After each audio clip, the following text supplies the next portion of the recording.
அன்பர்களே, பாவியை தேடி வந்தவர் இறைமகன்.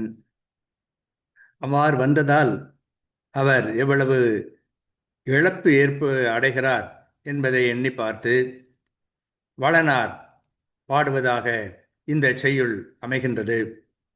நாம் பாவி என்பதனால், நம்மை வந்து அடைவதனால் இறைமகன் இயேசு என்னென்ன துயர்களை அடைவார், எப்படியெல்லாம் அவர் இழப்புகளுக்கு உள்ளாக வேண்டியிருக்கும் என்பதை இந்த செய்யுளிலே பார்க்கின்றோம். புரோகித படலத்திலே இந்த செய்யுள் அமைகிறது. உன்னை சேர்ந்த நான் உம்பொருள் ஒருவனே ஆனேன், என்னை சேர்ந்த நீ ஏலும் இல்லன் ஆயினையோ, தன்னை சேர்ந்த கால் தாழ்வினை விளைவு இதே என்ன, பொன்னை சேர்ந்த கால் போற்றினான் அன்பு அளவற்றான். இதன் பொருள் என்ன என்றால், உன்னை அடைந்த நான் வானவருள் ஒருவன் போல் ஆனேன்.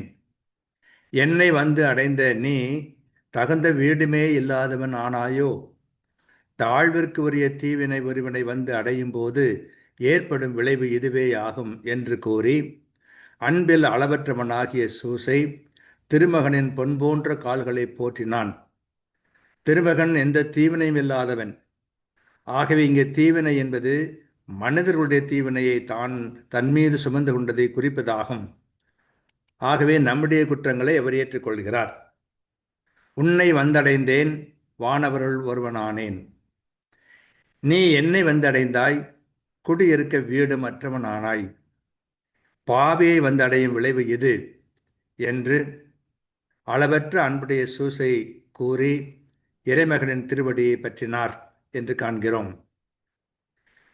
உன்னை சேர்ந்த நான் உம்பருள் ஒருவனே ஆனேன், என்னை சேர்ந்த நீ ஏலும் இனையோ, தன்னை சேர்ந்த கார் தாழ்வினை விளைவிதே என்ன, பொன்னை சேர்ந்த கால் போற்றினான் அன்பு அளவற்றான் என்று வீரமாமுனிவர் சூசையினுடைய மனப்பான்மையை சொல்லுகின்றார்.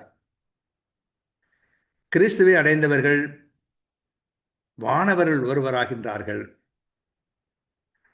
ஆனால் நம்மை அடைந்த கிறிஸ்து குடியிருப்பதற்கு கூட இடமில்லை, பிறப்பதற்கு கூட இடமில்லை என்ற ஒரு நிலையிலே வாழ வேண்டிய துயருக்குள்ளாகின்றார்.